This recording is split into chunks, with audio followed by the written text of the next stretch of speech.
시편 139편 7절에서 10절 말씀까지 봉독해 드리겠습니다.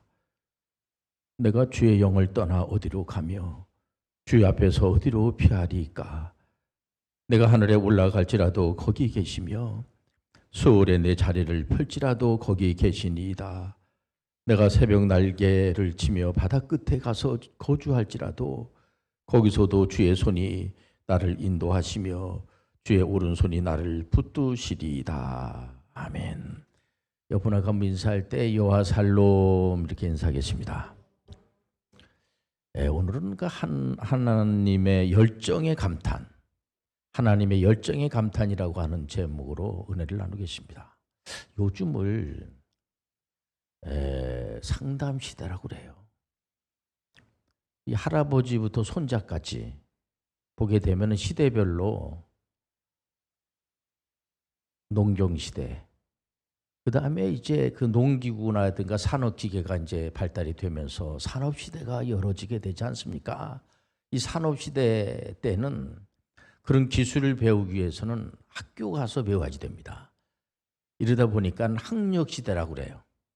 그 학력시대가 이제 정보화 시대가 되면서 그 학력시대보다는 지식 정보화 시대, 지식을 누가 많이 알고 있느냐가 이제 미래라는 겁니다. 그러면서 이제 AI 시대, 이 시대별로 계속 이게 뭐 법도 바뀌게 되죠. 또 여러 가지 환경이 바뀌어지게 되죠. 이러다 보니까 적응을 빨리빨리 못 하시는 분들이, 이게 변화에 적응을 못하는 그런 분들이 있다 보니까 이제 상담을 받게 되고, 또 그거로 인하여서 굉장한 그런 그 두려움이라든가 이 상처를 받는 분들이 많이 있다 보니까는 지금 뭐 신경정신 분야라든가 이 심리학 분야 이런 쪽에 많은 사람들이 필요로 이제 하게 되고, 또 이런 종교기관, 특히 교회에서 많은 그런 상담을 하고 그러지 않습니까? 이 신앙생활 하시는 분들은 삼위일체 하나님을 믿는 겁니다. 성부, 성자, 성령, 삼위. 그러면서 일체, 하나라는 거예요. 이건 인간의 이성으로 삼위일체 하나님에 대해서는 이해할 수가 없어요. 그렇기 때문에 우리가 잘 아는 그 칼빈 선생님께서 사람은 완전히 타락했기 때문에 하나님께서 자세하게 가르쳐 주시지 않으면은 알 수가 없다는 겁니다. 그래서 우리가 항상 이 삼위일체 하나님께 우리가 영광을 드리는 거예요. 우리가 믿는 분은 성부, 성자, 성령. 그러면서 하나라는 거야. 하나. 그러니까 삼신론을 믿으면 안 됩니다. 그래서 이 하나님께서 아주 그때마다 잘 가르쳐 주시고, 마르틴 루터가 1517년에 종교 개혁을 하면서 오직 성경, 오직 믿음, 오직 성령을 강조하는 것은 너무나 고마운 개혁을 한 거예요. 진리가 너희를 자유케 하리라. 우리가 그 믿음의 사람들은 반드시 성령을 받아야 돼요. 성령을 받아야지만 이 하나님의 말씀이, 성령의 감동을 받은 분들에 의해서 성경이 기록이 되어 있기 때문에 이 하나님의 말씀을 이해만 해가지고 되지는 않습니다. 이 하나님을 믿어야지. 하나님을 믿어야 돼요. 하나님을 믿고, 특히 예수 그리스도가 하나님이라고 하는 사실, 우리 구세주라는 사실을 믿어야지 되고, 성령님이 우리 가운데 임재하신 사실을 우리가 믿고, 성령 하나님이 얼마나 감사하신 분인지 모릅니다. 그렇기 때문에 창조주 하나님께서 피조물인 사람을 위해서 십자가에 한 분밖에 없는 예수 그리스도, 독자 예수 그리스도가 죽으면서까지 우리를 구원해 준 겁니다. 그렇기 때문에 우리 한 심령이 한 분 한 분이 얼마나 귀한지 몰라요.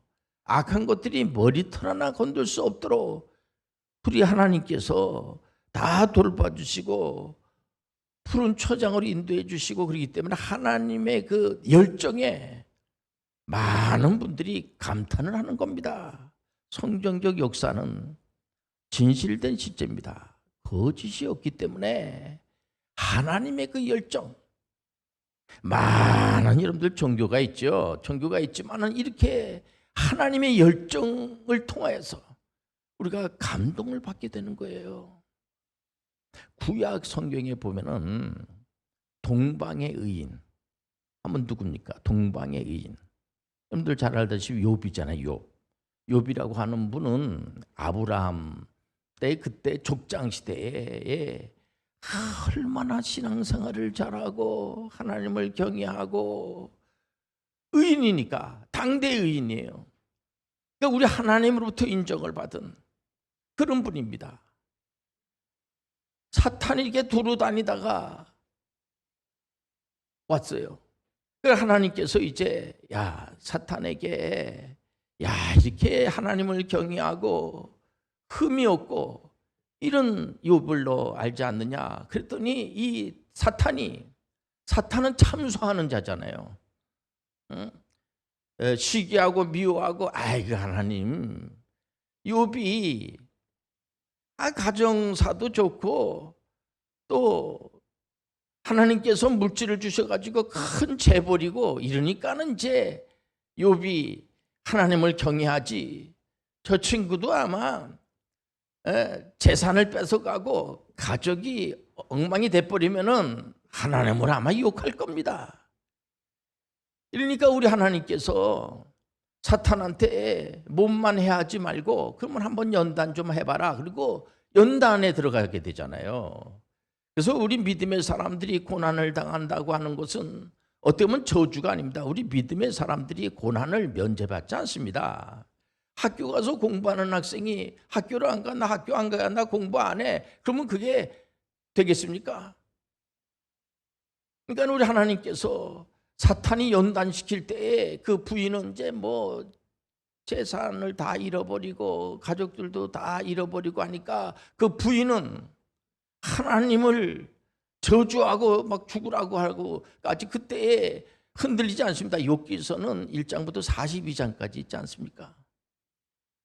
그 친구들이 나타나가지고 뭐라 그래요? 욥에게 네가 뭔가 잘못한 게 있으니까 이 어려움을 당하니까 너 회개하라 말해. 회개하라. 그 친구가 에레 도리어 도움을 주는 것이 아니라 더 힘들게 하는 겁니다. 여러분들 욥은 연단을 통해서 망한 것 같지만은 이 풍랑이 일어나서 더 빨리 간다고 욥이 재산이 모두 없어지게 되고 가족이 엉망이 되고 그리고 친구들이 회개하라고 막 그랬습니다마는 또 망했습니까?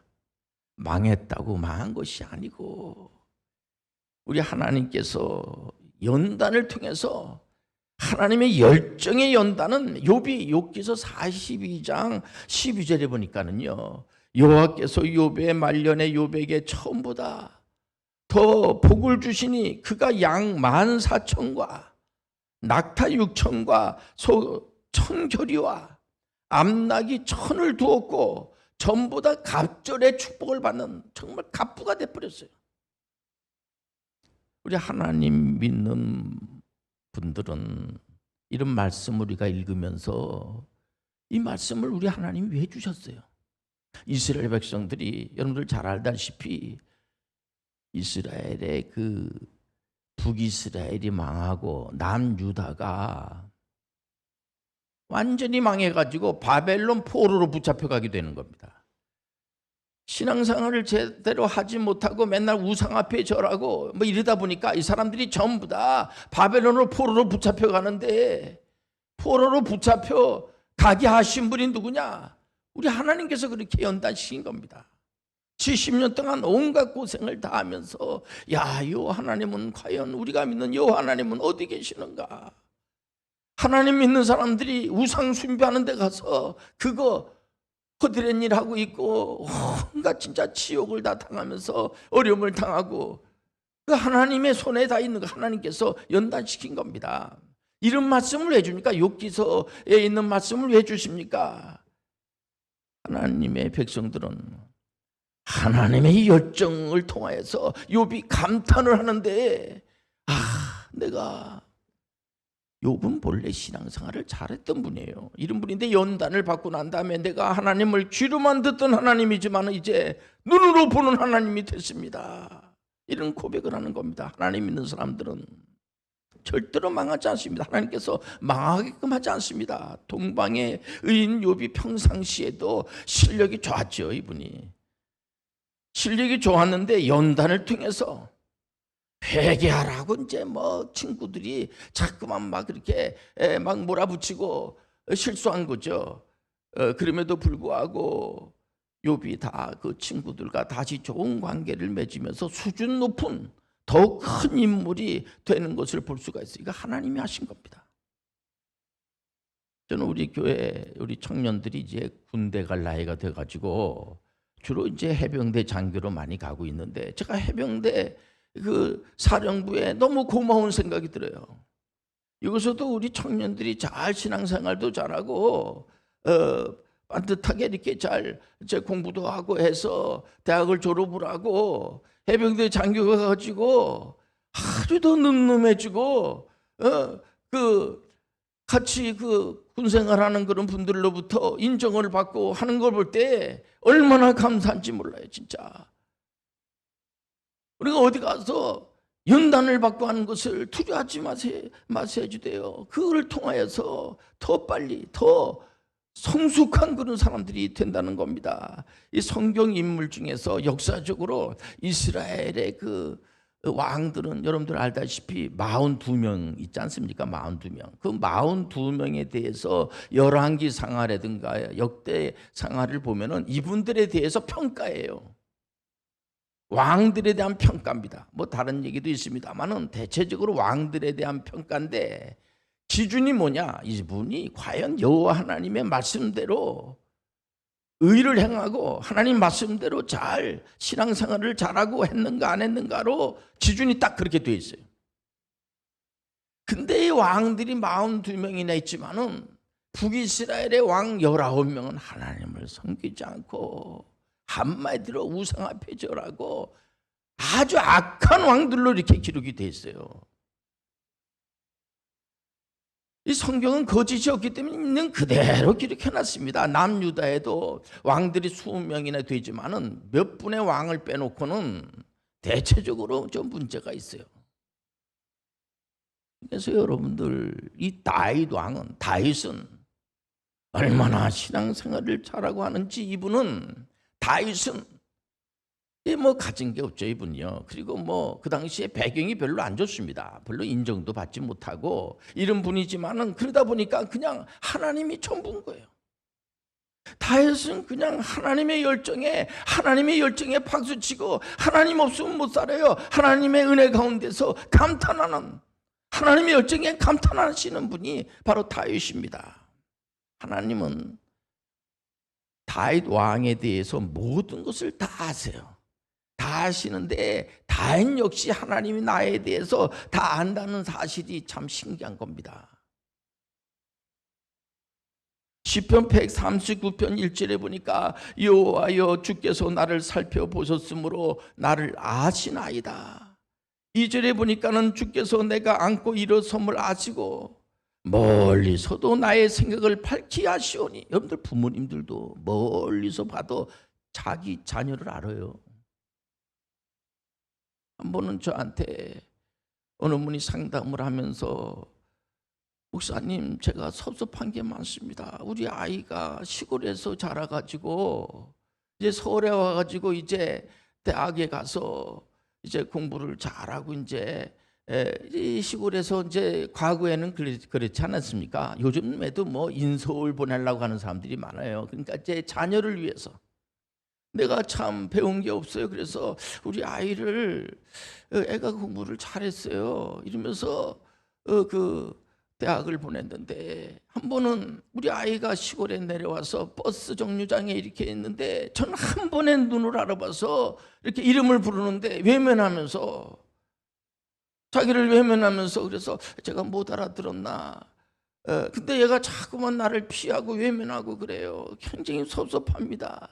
내가 우리 아이한테 뭐 이렇게 뭐 달라고 하는 것도 없는데 애가 벌써부터 저래요. 굉장히 그거를 저한테 토로하는데 누구라고 얘기하기 그렇습니다만은 이거를 듣는 것은 회개해야지 돼요. 그 부모가 굉장히 섭섭하게 생각하는 겁니다. 그런데 우리 하나님께서는 멀리서도 전지전능하신 하나님께서 모르시겠습니까? 멀리서도 아시고 하나님의 열정은 다윗을 아신다는 데서 출발하는 거예요. 아이들이 그냥 부모님을 그냥 부모님만 쫓아다니고 그게 효자예요. 그냥 부모님 쫓아다니다가 독립운동할 때부터 불효자가 되는 거예요. 우리 여러분들 가정 안에서도 조금 부족한 아이들이 있어요.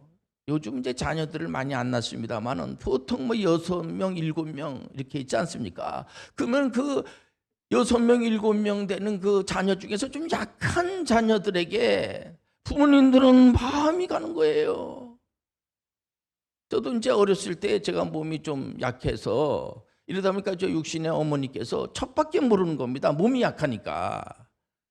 지금 우리 저희 어머님이 이제 전도사님으로 하나님 앞에 가서시면은 지금도 저는 제 어머니 생각할 때마다 기도가 되고 그 감사한 마음이 생기고 여러분들 3절에 보니까 나의 모든 길과 내가 눕는 곳을 살펴보셨으므로 나의 모든 행위를 익히 아시오니 4절에 보니까는 여호와여 내 혀의 말을 알지 못하시는 것이 하나도 없으시니이다.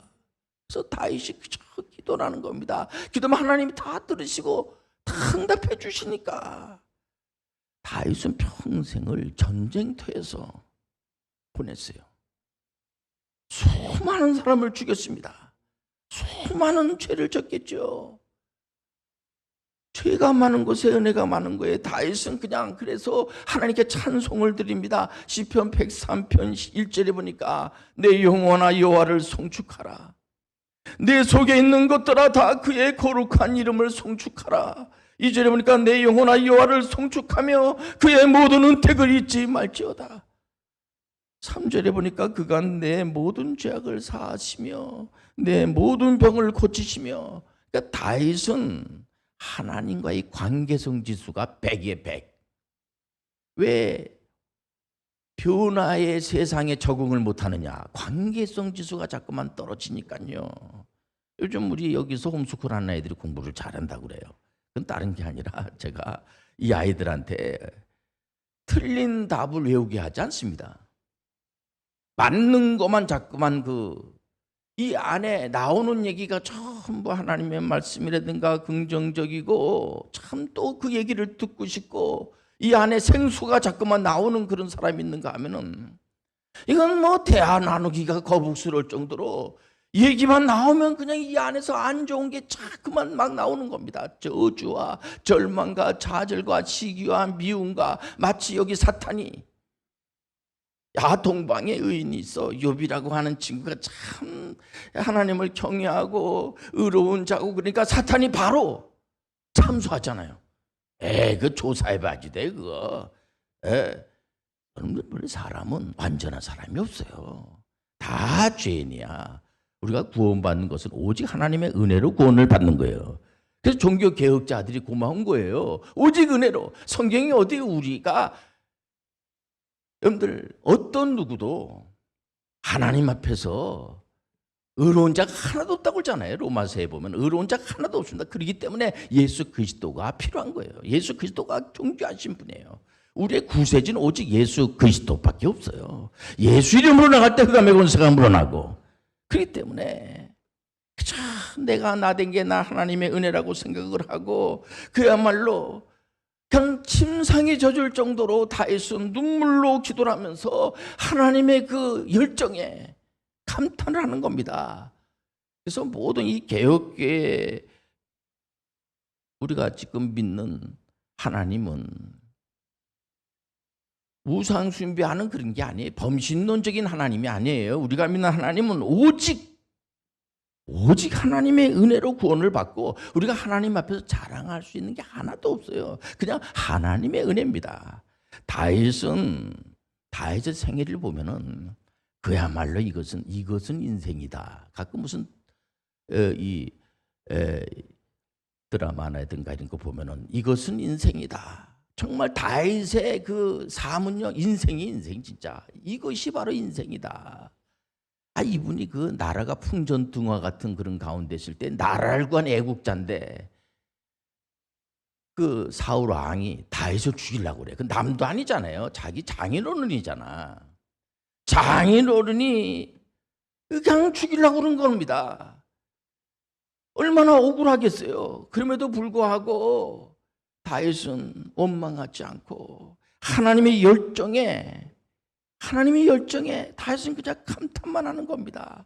그러니까 이스라엘이 완전하게 통일. 여러분들 이스라엘이 왕이 42선 뒤에 보면 2명이지만 맨날 싸우고 유다하고 북이스라엘로 나눠져 가지고 맨날 싸우는 겁니다. 맨날 싸워요. 이게 싸움이 끊지질 않아요. 근데 이스라엘을 통일된 신정국가로 만들어 보려는 배후에는 은혜가 많으시고 전지전능하신 하나님이 계시다는 걸 아는 겁니다. 그래서 마태복음에 보면은 나오지 않습니까? 구하라 그러면 주실 것이요. 하도 하나님 앞에 나와서 구하지 않으니까. 아니 악한 것들도 자기 자녀에게 좋은 걸 줄 줄 아는데 하물며 전부 하나님께서 구하는 자를 외면하겠습니까? 그 아버지가 큰 시골에서 지게 분파래하면서 그 학생을 가르치고 서울에 학교를 보냈는데 얼마나 잘해주겠습니까? 근데 외면하는 거예요. 여기에 섭섭한 겁니다. 여러분들 하나님을 외면하지 마세요. 우리 하나님을 외면한다고 외면당하시는 분도 아닙니다.